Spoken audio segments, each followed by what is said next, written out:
ترکی کے دلکش مناظر کے درمیان واقع ایک چھوٹے سے گاؤں میں ایک عقل مند سلطان رہتا تھا جو اپنی فہم و فراست کے لیے جانا جاتا تھا۔ گاؤں والے اس کی انصاف پسندی کے لیے اس کی بہت عزت کرتے تھے اور ضرورت کے وقت اس سے مشورہ لیتے تھے۔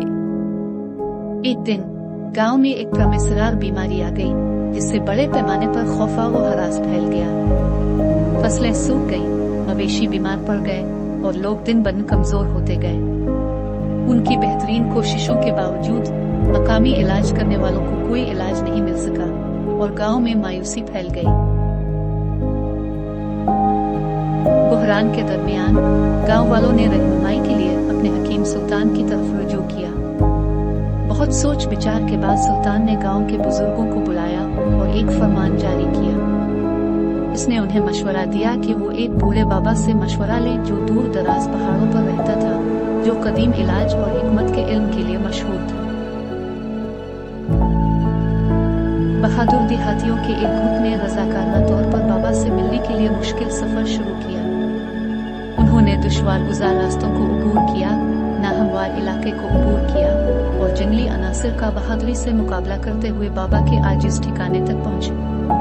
ان کی آمد پر ان کا استقبال بابا نے کیا، جنہوں نے ان کی حالت زار کو غور سے سنا۔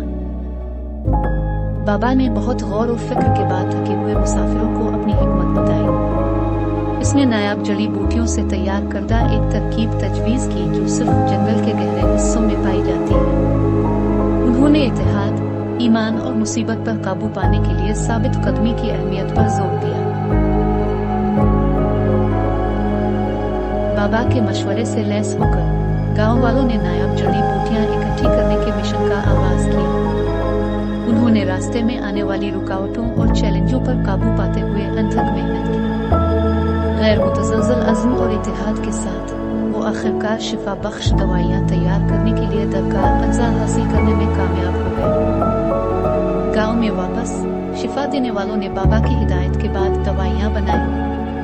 جیسے ہی دیہاتیوں نے دوائیاں کھائیں، ایک معجزاتی تبدیلی سامنے آئی۔ وہ بیماری جس نے گاؤں کو اپنی لپیٹ میں لے رکھا تھا وہ کم ہونا شروع ہو گئی اور زمین میں جوش و خروش واپس آ گیا۔ دیہاتیوں کے دل خوشی اور تشکر سے بھر گئے کیونکہ انہوں نے صحت اور خوشحالی کی بحالی کا مشاہدہ کیا۔